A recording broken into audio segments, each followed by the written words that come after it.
Good morning, everyone. It's the Daily West Ham News Update with Jazz at the West Ham Irons channel. If you haven't subscribed, please subscribe.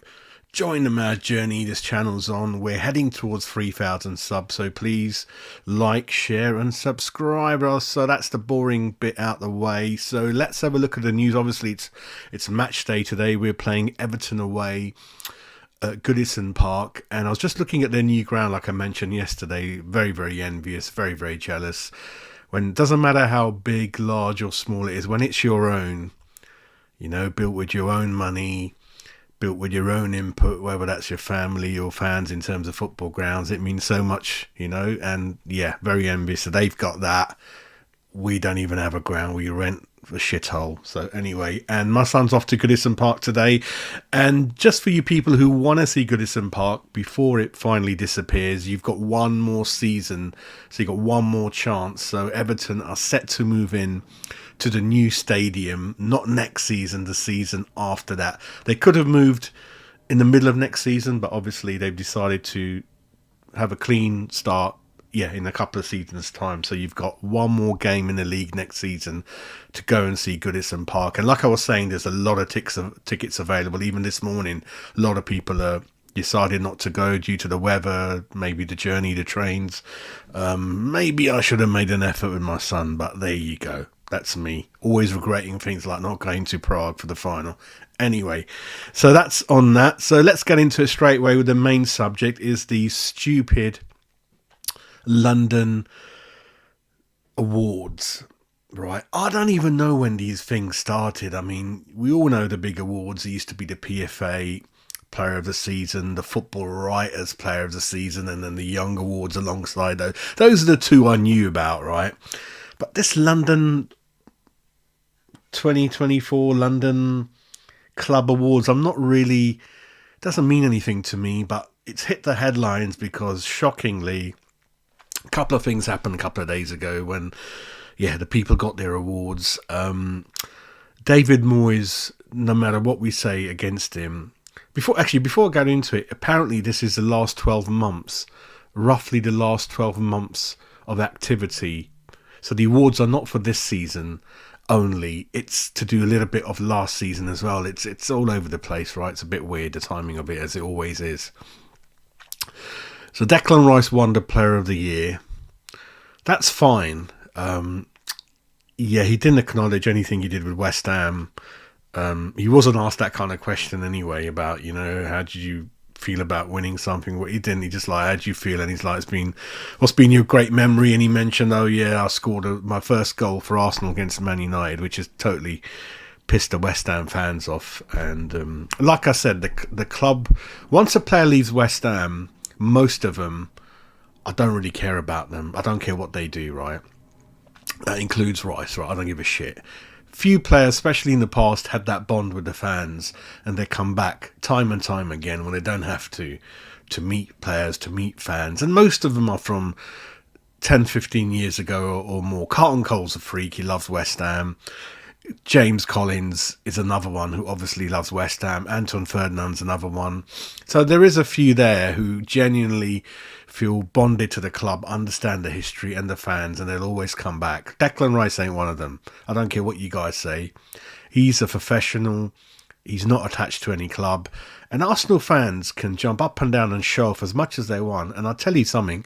If Arsenal don't win any of the big cups and awards in the next 2 seasons, he's gonna be gone. He's that kind of guy. He's ambitious, he's brutal, he's hardworking, he's an achiever. Doesn't care what platform he's on, doesn't care what club it is, what fans. He doesn't give a shit. He wants to win things. So bear in mind, Arsenal, of that.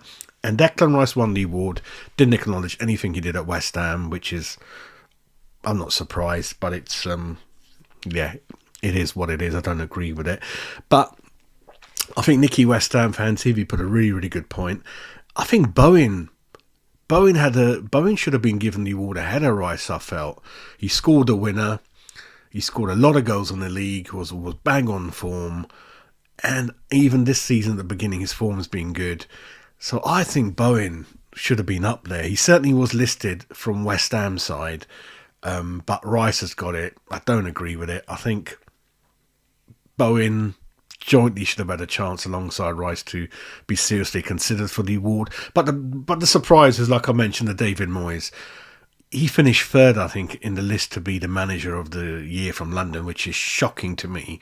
Postecoglou has won the award from Spurs, literally been in the seat late August, September. It's shocking. And Arteta, the prick, was finished second. So yeah, it just tells you that. And I'm not only talking about these awards, they're bullshit. I follow a lot of films. I follow Hollywood, I follow Bollywood with my Indian background for my family, and all the actors used to say that the good actors they rarely go to the awards functions, they rarely go to parties. It's all political, it's all bum licking everyone, it's a load of bullshit. And one of the actors said that he used to get a call before the awards to say, the award's yours. If you do one or two favours for the establishment, or give us a bit of money, the award's yours if you want it. So this is the platform of the awards. They're very corrupt. No one understands what goes on half the time, right? So I don't think I've got any respect for that. If David Moyes doesn't get that and Postecoglou does, it's a fucking joke. Absolute fucking joke of the awards. And anyone who goes to watch them and pays all those hundreds of pounds for tables, good luck to you, mate. Absolute bullshit. So that was the main thing today. And then I'm going to move on to Muamba, who looks like, again, he's another player. Looks like he's not going to stay at West Ham. His team and him were unable to reach, and it's the same story as all the others, as Sonny Perkins and Harris and Ashby, all those people. It's the same thing. They want first team wages, and we're not going to budge. And this could go to tribunal. We'll see what happens. And I haven't seen enough of him. A lot of you, rightly, wrongly, saying he's not good enough. The touch isn't there. We see nothing from him. That's fair enough. I would rather see him ideally start a couple of games at least and then see what happens. Right? It's very difficult making an impact as a substitute, I feel, but we are very patient with homegrown players. That's our history. We like to give him a chance. And I think there's a lot of games that David Moyes could have given him a chance and he hasn't, right?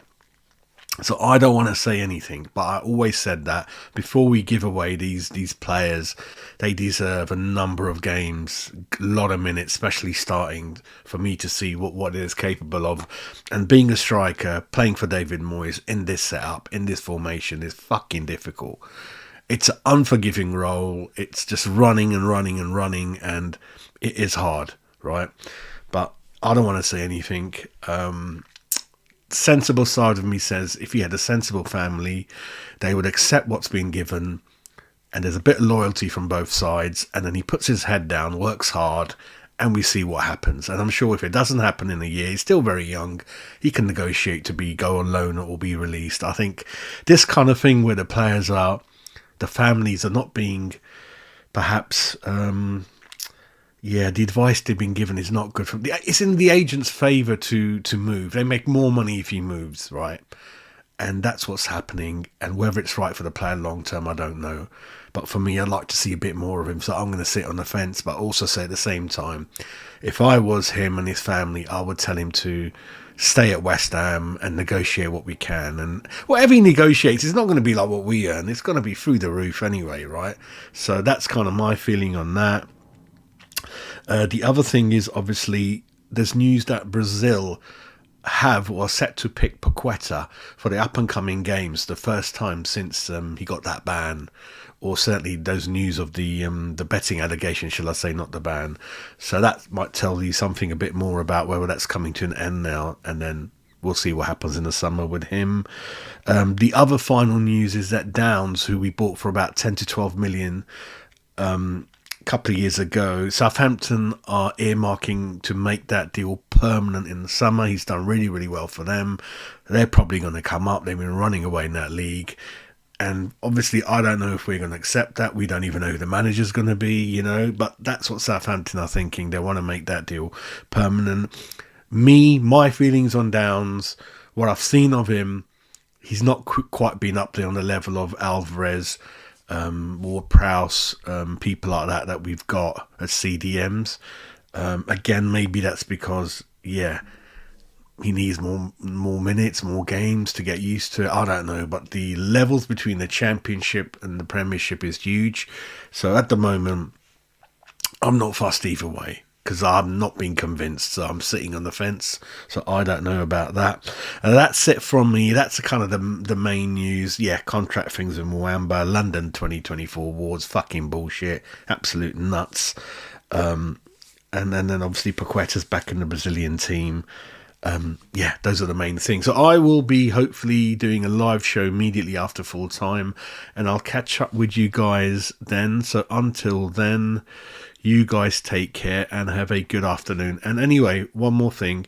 When I go live next time, I'm going to have a haircut close to the kickoff. So it'll be the hair will be back. The hair will be back to normal. Take care, everyone. Come on, you irons.